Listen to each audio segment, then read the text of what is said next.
Está también a cargo de la doctora María Luisa Agüero. Los que no madrugaron, María Luisa es infectóloga pediatra, trabaja en el Hospital de Niños en San José y fue ministra de Salud de 2006 a 2011. Y nos va a hablar de un tema tremendamente relevante y tremendamente interesante, que desafortunadamente parece mentira que en pleno siglo XXI tengamos que estar hablando de él, que es de dónde viene la desinformación. María Luisa, bienvenida. Soy amiga tuitera de Daniel. Sí.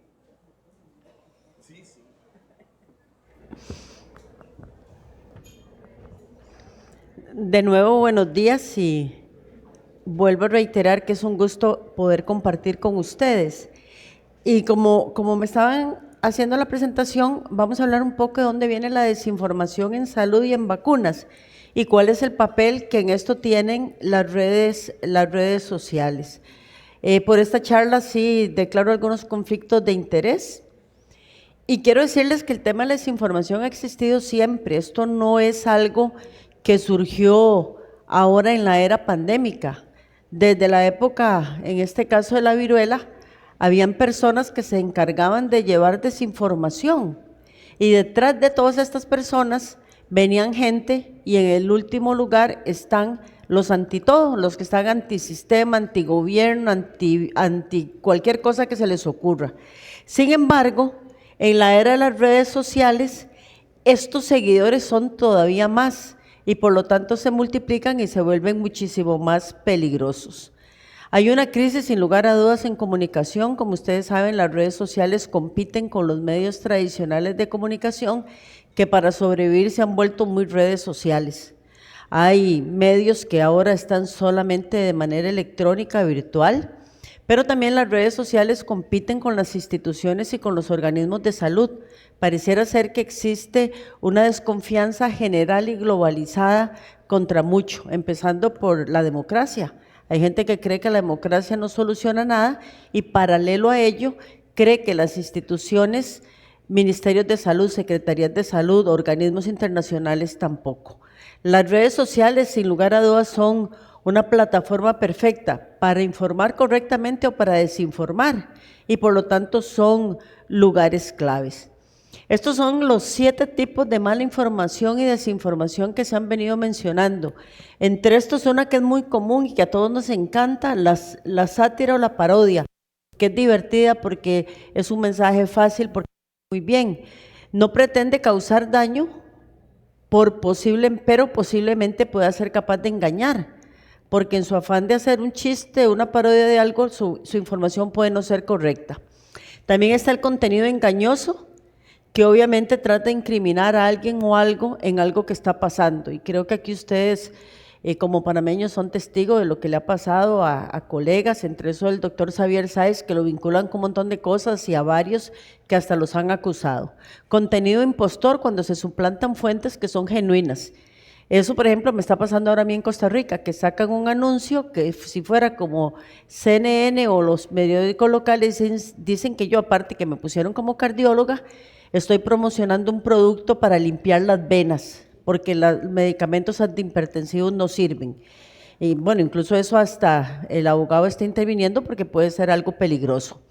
Contenido fabricado, contenido nuevo que es predominantemente falso, pero lo diseñan para engañar y perjudicar y lo hacen parecer como si fuera algo de contenido científico. Conexiones falsas cuando los titulares, imágenes o leyendas no confirman el contenido. Y aquí hay que reconocer que los medios tradicionales de comunicación han tenido la culpa, porque ustedes muchas veces leen un titular y si se toman el tiempo de leer toda la noticia, se dan cuenta que no era así. Entonces eso es bastante peligroso. Contenido falso, ¿verdad? Cuando el contenido genuino se difunde con información en contexto falso, yo le cambio la relación a los hechos quizás de un artículo científico. Y el manipulado cuando la información o imágenes genuinas se manipulan para engañar. Es posible que ustedes hayan visto una inteligencia artificial donde sacaron al Papa Francisco vestido con un abrigo blanco, de una marca, no recuerdo el nombre en este momento, con tenis y realmente parecía real, pero si ustedes veían la mano, se daban cuenta que los dedos no estaban bien delimitados y eso era construido por inteligencia artificial. Ahora la inteligencia artificial se ha perfeccionado tanto que puede ser una imagen absolutamente normal a nuestros ojos. Y lamentablemente las noticias falsas sobre vacunas reducen la eficacia de las campañas de vacunación. Los creadores de estos llamados bulos, como le dicen los españoles, se basan en mentiras que parecen tener cierta realidad científica, ponen en duda la eficacia y la seguridad no solo de vacunas, sino de terapias contrastadas, por ejemplo, esto que les decía de la hipertensión arterial, y utilizan el anonimato, y era lo que estábamos Daniel y yo hablando, y rápidamente se viraliza en redes sociales. Esta imagen la saca la Organización Panamericana de la Salud para informarnos cómo se difunde la desinformación. Y ustedes ven que se propaga como un virus, y si es emocionante, se propaga muy rápidamente, lo vivimos en la pandemia. Pero lamentablemente lleva esto, a que mucha gente tome decisiones erróneas en salud y termine muerto o gravemente enfermo. Ejemplo, tomar dióxido de cloro para evitar que le diera la COVID-19, o los que promocionaron ivermectina, que es un medicamento perfecto para tratar escabiasis y parasitosis, pero no para tratar un virus. Entonces esto la persona difunde y rápidamente todos nosotros también contribuimos, para bien o para mal, a difundir la información falsa. Ahora, ¿de dónde viene la desinformación? Porque no viene de un solo lado. En el caso de las vacunas, viene de grupos antivacunas totalmente conocidos, muchos de ellos fundamentalistas, que tienen una agenda detrás de ellos. Usualmente esa agenda es los productos naturales, y ustedes oyen mensajes como: si es natural es bueno, porque si es natural viene de Dios. Entonces, obviamente mezclan ahí un montón de conceptos. También están los reticentes, que son personas que pueden tener una duda razonable. Yo puedo atender a una señora que está embarazada, que le dé temor ponerse la vacuna contra la tosferina, pero si yo le explico lo que eso implica, posiblemente se la va a terminar poniendo. Esos son los grupos reticentes en los que nosotros tenemos que trabajar, porque los extremos no hay nada que hacer. Los medios de comunicación colectiva, como se los mencionaba, por supuesto las redes sociales, y un grupo que me preocupa enormemente, y estoy segura que a ustedes también, los médicos que difunden desinformación. ¿Qué pasó con ellos? ¿Dónde quedó el montón de años que estudiaron en una escuela de medicina para venir a decir cosas que no tienen nada que ver? Entonces muchos son gente poco reconocida, que quizás quiere sus 15 minutos de fama, que los ministerios a veces de salud no tienen voceros adecuados, y la prensa necesita buscar a alguien, encuentra a alguien que le parece bonito salir en las noticias y decir una cosa que no es. También, y estos todavía son más preocupantes, son personas de cierto o mucho prestigio. Sobre todo en Estados Unidos se ha venido dando ese fenómeno, y ahora vamos a ver un ejemplo de ello. Entonces esta gente, por alguna razón, empiezan a difundir información que no tiene nada que ver, por ejemplo, con datos sacados de un método científico. Esto es muy interesante. Vean ustedes cómo el contenido antivacunas en este informe se compartió, se publicó en Facebook y Twitter 812,000 veces en 6 semanas. Es impresionante lo rápido que se difunde. Y el 65% de todo eso era atribuido a los llamados la docena de la desinformación. ¿Quiénes eran? Algunos médicos, algunos periodistas, algunos actores, por ejemplo Jim Carrey y una que fue pareja de él, que no recuerdo el nombre, que empezaron a decir que las vacunas producían autismo y tienen una difusión impresionantemente alta. ¿Qué hay detrás de ellos? Bueno, muchas veces, como en el caso de esta actriz, un dolor muy grande por tener un hijo con autismo, y encontró muy fácil atribuirlo a la vacuna y además hacer un activismo antivacunas. También otros tienen intereses económicos, vender, por ejemplo, el dióxido de cloro, o vender algunos productos que son incluso costosos, por ejemplo, flores de Bach. El otro día alguien pasó un anuncio de flores de Bach, cuesta $350, o sea que no es tampoco algo tan barato. ¿Qué se puede hacer? Bueno, ver la manera de contrarrestarlo, lo vamos a ver más adelante, pero también muchos se postulan que no los podemos censurar porque eso podría violentar su derecho a la libertad de expresión. No sé, como que a uno le queda ese sinsabor. Otro lugar donde viene la desinformación, por desgracia es desde la misma ciencia. La pseudociencia, que no se basa en el método científico que todos estudiamos. en su debido tiempo, fraude científico, y esto es preocupante porque ese fraude científico se debe a gente que necesita mantener cierta posición en un hospital y en una universidad a través de publicaciones. Ese concepto de publica o perecerás se puede volver muy peligroso cuando ese publicar representa que si yo no publico este año los 10 artículos que me piden, el año entrante mi salario, mis grandes para investigación van a bajar. Entonces la gente recurre a fraude científico. Ahora han aparecido un montón de revistas depredadoras, editoriales parasitarios, spam académico. Posiblemente todos ustedes han sufrido spam académico, que les mandan: leímos su interesante nota publicada en tal y tal y tal, nos pareció maravillosa, queremos que usted nos ayude en el siguiente volumen del tal revista. Y evidentemente es una estafa, pero estimula mucho el ego y hay mucha gente, incluso gente de cierto nivel, que ha caído en ello. El contenido publicado sin pasar por el proceso de revisión de pares, que eso pasó mucho en la pandemia, lo cual no necesariamente está mal porque posiblemente cambie un poco la forma de difundir ciencia, pero también muchos de esos artículos no pasaron el tamiz de revisores serios. Entonces al final era una información que no servía para nada. Entonces de ahí también viene desinformación, y mucha de esta desinformación en ciencia la siguieron replicando en otro montón de artículos, en conferencias, en una serie de cosas, y entonces también se difundió de una manera bastante rápida. Y bien qué interesante, y esto es prepandemia. 3 investigadores lograron publicar artículos intencionalmente erróneos en revistas prestigiosas, porque era un experimento social que lo tuvieron que parar porque se volvió una cosa terrible. Eran locuras académicas, pero de temas que son de moda. En este caso era el género, la raza y la sexualidad. En la pandemia, obviamente, el SARS-CoV-2, los medicamentos, la gente que se moría, las teorías de conspiración. Entonces hubo mucha publicación que tendía a engañar a la gente. Y esto, si ustedes quieren sufrir un poco, sigan esta página que les manda todos los días un correo electrónico de todo lo que están revisando. Ellos hicieron esto por lo del fraude en investigación médica. 200 autores con más retractaciones, 1 de 4 de 19,000, impresionante. Eran estafadores prolíferos que eran científicos de alto nivel, entre estos este señor de una universidad de prestigio en Países Bajos, al cual se le retractaron 58 artículos. O sea, es impresionante la cantidad. La universidad lo suspendió, etcétera, etcétera. Después él escribió un libro de lo que le había pasado y obviamente ganó mucho dinero con el libro. Un genio para ganar plata. Un análisis de 53,000 artículos presentados a revistas en varias disciplinas que abarcó 6 editores, marcó entre el 2 y el 46% de ellos como sospechosos. Hubo uno muy interesante que al autor le pidieron que mandara a la base de datos los mismos editores de la revista cuando alguien los alertó y les dijo que se le había dañado la computadora y que perdió la base de datos. Imagínense ustedes, es como uno cuando estaba en la escuela que le decía a la maestra: el perro se comió la tarea. O sea, es impresionante que estas cosas pasen, y todo esto, esta gente, que es una especie de ONG, ha estado trabajando en hacer estas denuncias.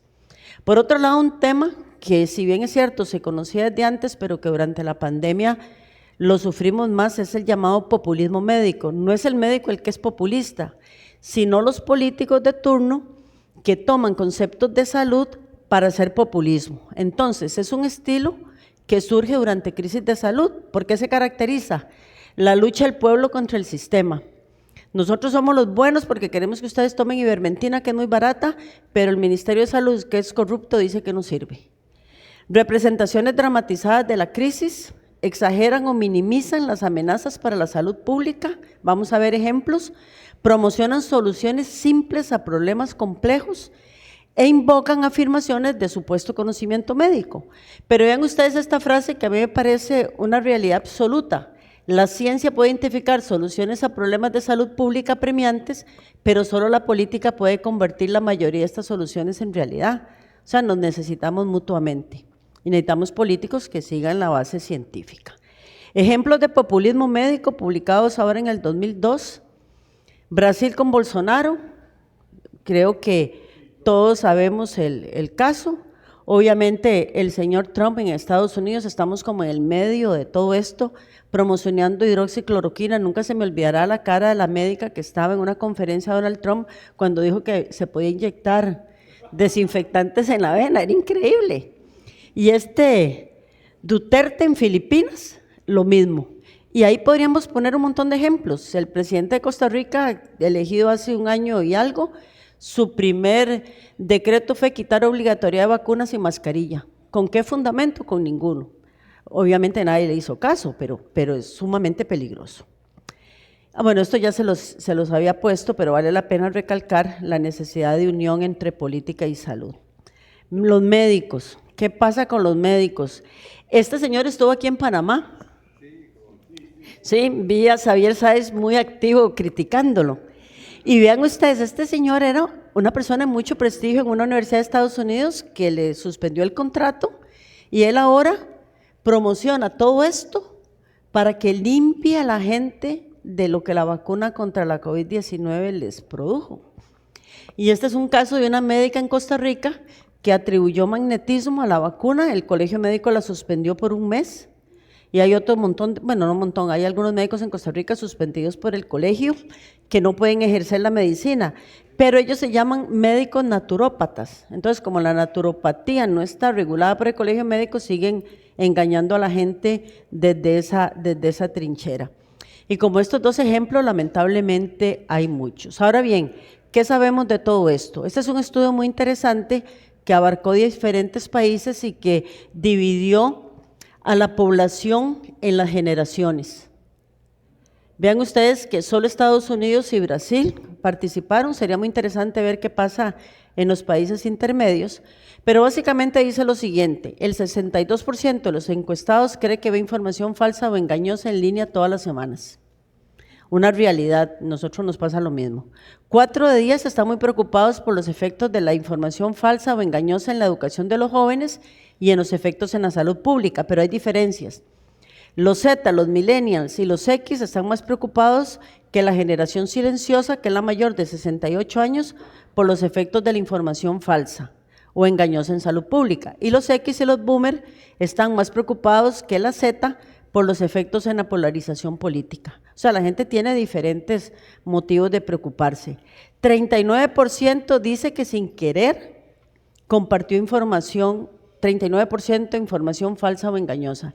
Sin querer es, no sé, ¿verdad? Porque si yo voy a compartir algo mínimo, lo tengo que revisar. Vean, esto también me pareció muy interesante compartirlo con ustedes porque abarcó 94,000 personas en 46 países. Los usuarios de TikTok, 55%, Snapchat, 55% e Instagram, 52%, confían más en los influencers que en el periodista.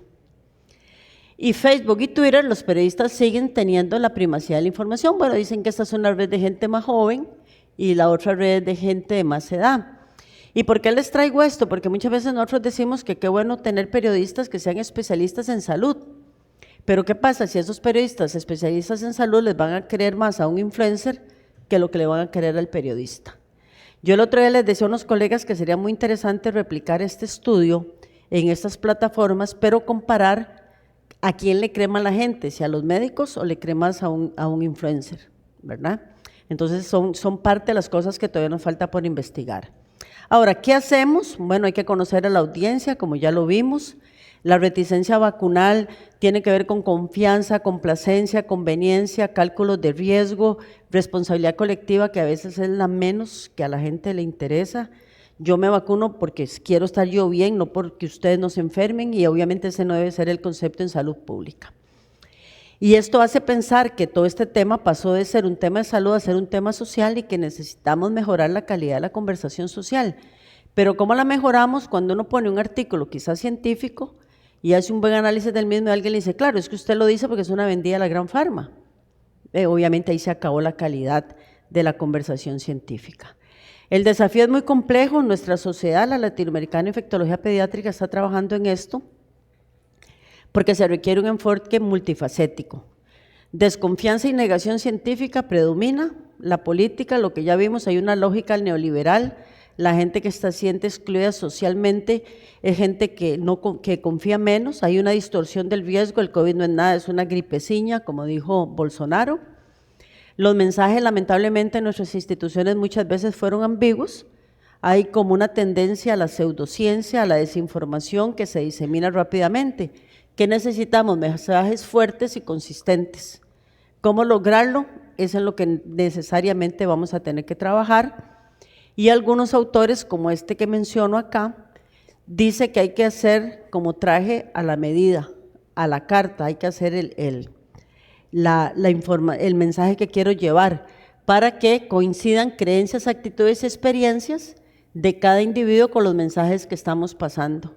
Porque no es lo mismo que yo me refiera a la generación, a los baby boomers, a que le trate de llevar el mensaje a la generación X, lo que hace un rato hablábamos de los amigos virtuales versus los amigos reales. Los ministerios de salud tienen que combatir la desinformación como una función central de la salud pública, no todos lo están haciendo. Pareciera ser que hay como un silencio, como no ganas de exponerse, la verdad que no sé, pero no están combatiendo la desinformación como deberían de hacerlo. Y eso tienen necesariamente que hacerlo. ¿Y qué dice la Organización Panamericana de la Salud? Que fue la primera diapositiva, una de las primeras que les enseñé. ¿Cómo vencer la diseminación? ¿Qué vacunas usaríamos acá? Número 1, no comparte el rumor en sus redes sociales. Número 2, si lo va a compartir, compruébelo. Si las fuentes son confiables, puede ser que yo use un artículo de Lancet, pero no voy a usar un artículo de lospatitosfelices.com, y alguna gente lo hace. Y además cuestiones si eso es verdadero. Algo no calza, revisemos qué tan verdadero es. Hay algunos que dicen que puede haber una vacuna psicológica contra la desinformación y dice que es enseñarle a la gente las técnicas de manipulación para crear resiliencia contra la desinformación, y esto lo dijo un psicólogo social. Y nosotros como médicos vamos a necesitar antropólogos, sociólogos, psicólogos, más que el virólogo, que el microbiólogo, para poder combatir esto de la desinformación. ¿Qué mensajes puedo yo en este momento darles a ustedes? Número 1, confíe pero verifique. Ustedes vienen a una conferencia, nosotros nos levantamos acá, les damos a ustedes una charla, tratamos de poner todas las referencias, pero lo interpreté yo bien, les estoy pasando el mensaje correcto, entonces algo que a ustedes les interese, toman la referencia y lo revisan y lo analicen, y eso debe hacerse de todo. No comparte información sin verificar, y vean, y eso pasa con colegas en chat que mandan algunos artículos que uno dice, pero esto lo ya tal cosa, y lo siguen compartiendo. La ciencia, nosotros siempre confiamos en esto, la ciencia se corrige a sí misma. Siempre dijimos, si la ciencia se equivoca, pues en el siguiente paper probablemente vamos a ver que esto no es así y vamos a discutir cómo se va a corregir. Pero la gente no entiende eso, la gente no entiende porque al principio de la pandemia dijimos que la mascarilla no era necesaria, después dijimos que sí era necesaria, después que había que hacer tal cosa, después que había que hacer otra, porque era una cuestión de prueba y error, era algo a lo que nadie se había enfrentado antes y el conocimiento definitivamente se fue construyendo a lo largo de la pandemia. El aforismo público perecerás, tenemos que revisarlo. Esto refleja una verdad académica, pero también es un tema muy peligroso. Y ahora las revistas han visto un excelente negocio en la publicación. El otro día estábamos comentando eso y precisamente con el doctor Xavier Sáez, porque decíamos, así hay que publicar más. Y decíamos, sí, claro, pero ustedes mandan un artículo y se están cobrando $4,000 para publicar. A menos que ustedes sean de una universidad que les da el grant de un hospital o que hagan un proyecto de investigación que incluya eso, nadie va a sacar $4,000 de su bolsillo para publicar, porque es muchísimo dinero. Y después, bueno, la inteligencia artificial que ya nos invadió, tenemos que saberla manejar y desconfiar de lo que vemos si hay algo que definitivamente no nos está calzando. Y a esto le llamamos los 4 jinetes del vacunalipsis. En primer lugar, las redes sociales, la falsa ciencia, las instituciones de salud y que debía haberlo puesto de último, nuestra propia inacción, porque si bien es cierto nos exponemos en redes sociales, también es cierto que tenemos una obligación como profesionales de la salud de salir a combatir la desinformación y de decir lo que está diciendo fulano y tal es cierto, aquí está la evidencia, aquí está esto. Obviamente no alimentar troles porque se pueden volver peligrosos, pero nosotros sí tenemos que tener una participación activa, que si un periodista nos llama para entrevistarnos para una noticia, la demos, no le dejemos el espacio abierto a cualquier pseudocientífico que puede más bien contribuir a la desinformación. ¿Y por qué? Porque los profesionales de la salud seguimos siendo bastante confiables en todas las regiones, nos creen bastante Esto también fue en el 2018, vamos a ver cómo se comportaría en la etapa pospandémica, pero nosotros seguimos siendo muy confiables con la gente, sobre todo el cara a cara, a la hora que ellos toman una decisión en salud. Y finalmente, yo siempre digo que una Navidad tiene que tener como la tablita de salvación, como algo en lo que yo me aferre para poder seguir adelante. Y sin lugar a dudas, en el caso nuestro, la evidencia científica. Que la gente entienda que si yo les digo a ustedes, ¿sabes que vieran que yo me tomé tal medicamento y me cayó súper bien? Eso es una anécdota, eso no es ciencia. Ese es el nivel más básico de evidencia científica, que es un reporte caso, un editorial, un artículo de mi opinión. Que la ciencia sólida, acá está, metaanálisis y análisis sistemáticos. Y que hay una gran pirámide de evidencia que es en la que nosotros como profesionales tenemos que confiar, porque si no confiamos en la evidencia científica y el método científico, yo creo que quedamos muy mal. Y finalmente, la curva más difícil de aplanar durante la pandemia fue esta, la curva de la desinformación, y es deber de nosotros tratar de aplanarla. Muchas gracias por su atención.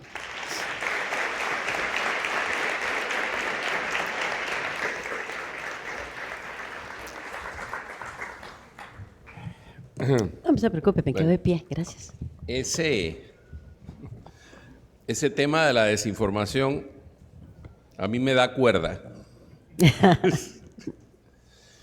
Por si no lo saben, en Panamá habemos, porque soy uno de los que tuvo ese honor, 9 médicos demandados judicialmente por genocidio, apunten, genocidio y crímenes de lesa humanidad por salir en los medios diciendo que la gente tenía que vacunarse. Exactamente las mismas razones por las cuales colgaron a Goering después de la Segunda Guerra Mundial. Exactamente la misma.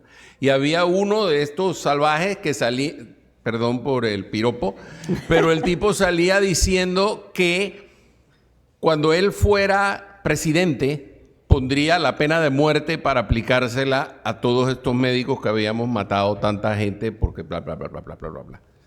Y después en Panamá tuvimos una cosa, les cuento a ustedes, que se llamaban las inmunobombas. Sí. La inmunobomba era básicamente un aderezo de ensalada. Llevaba limón, llevaba vinagre, llevaba ajo, llevaba cebolla y después le ponían creo que cúrcuma. Y eso se tomaba con una cucharada 3 veces al día con miel para que no supiera tan mal y eso prevenía el COVID. ¿Ok? Da mucha risa, pero eso generó una cantidad impresionante de dinero de gente que iba a que le recetaran inmunobombas porque eso le iba a proteger contra el COVID. Y la explicación era, yo tomé la inmunobomba y no me dio COVID. O sea, así de científico era el tema. Y bueno, para no seguir, uno de los 12 de la docena esa es candidato a presidente de los Estados Unidos. Sí. Robert Kennedy Jr. Es probablemente la principal fuente de información anticientífica del mundo, ese señor. Y es candidato a presidente de los Estados Unidos por el Partido Demócrata, que se supone que es el partido que defiende la ciencia y la metodología y todo aquello. Ok. No sé si... bueno, aquí hay una pregunta. Desde el punto de vista legal, ¿qué repercusiones existen para aquellos que a pesar de la evidencia científica insisten en desinformar?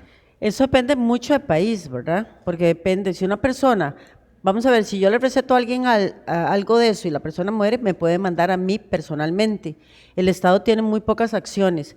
En Costa Rica nosotros para ser parte de poder ejercer la profesión tenemos que estar afiliados al Colegio de Médicos. Incluso, bueno, volviendo al cuento ese, yo tengo demandado a un médico que en Costa Rica dijo que yo había asesinado a 100 recién nacidos con una vacuna. El Colegio de Médicos lo suspendió 300 días, pero entonces él es naturópata, entonces él lo que receta es eso, la bomba inmunológica, y eso no está regulado por nadie. Entonces ese es un verdadero problema. Por otro lado, en Costa Rica tampoco se podría suspender de por vida a los médicos que sean recurrentes en esto, porque la Constitución lo impide, o sea, no hay un mecanismo legal. Entonces, al final de cuentas, a esta gente no le pasa nada. siguen regando todo este montón de cosas, siguen acusando a la gente por esto. Ese médico, el de los 300 días que les cuento, dijo que si en la Alemania nazi habían matado a los médicos que hacían experimentación, ¿qué le estaba faltando en Costa Rica a la gente para llegar a matarnos a los médicos que decíamos que había que vacunarse? Claro, claro. O sea, ya de una vez estaba incitando a la violencia, al odio. Sí, sí. ¿Y qué se pudo hacer? Bueno, solamente eso, lo suspendieron por mi denuncia 300 días, pero ahí está feliz recetando bombas inmunológicas. Ok, los médicos que comparten desinformación suelen usar como justificación artículos científicos. ¿Cómo puedo corroborar que se trata de información verídica o no de artículos? Nada que les publiquen sin poner la fuente, deben creérselo. Exacto. ¿Okay? O sea, si no está la referencia ahí en la esquinita de abajo, eso ya huele mal. ¿Ok? Sí. Y verifiquen. Sí. Y revisen el tipo de revista, ¿verdad? Si ustedes ven si la revista está indexada, no está indexada, qué tipo es.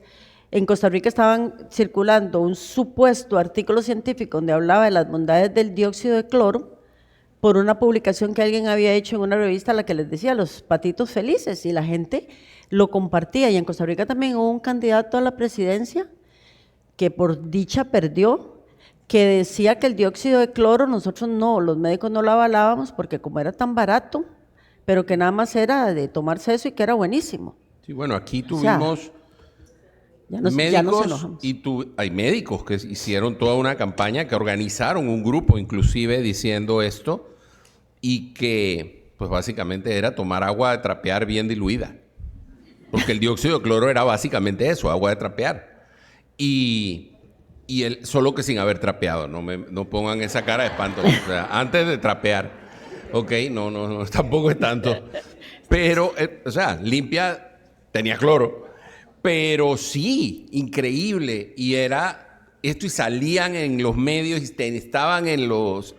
Y después el otro mecanismo que nos pasó con el doctor, con el charlatán ese McCulloch, que tiene suspendida su licencia en Texas, es que quienes lo trajeron, gente influyente, gente con mucha exposición, lo que decían cuando Xavier o yo o muchos otros médicos cuestionábamos que este señor se le aceptara venir a Panamá a dar una conferencia, el argumento era, pero vayan ustedes a la conferencia y díganle que él está mintiendo.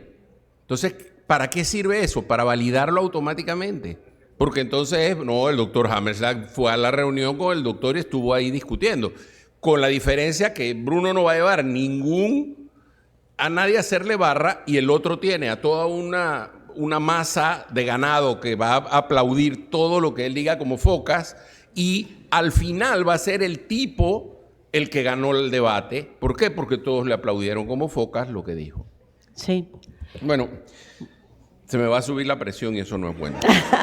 Por suerte hay cardiólogos aquí, neurólogos, o sea. Sí, no, espero no necesitar neurólogo. Pues sí. Ok, bueno, muchísimas gracias. Encantada. Gracias.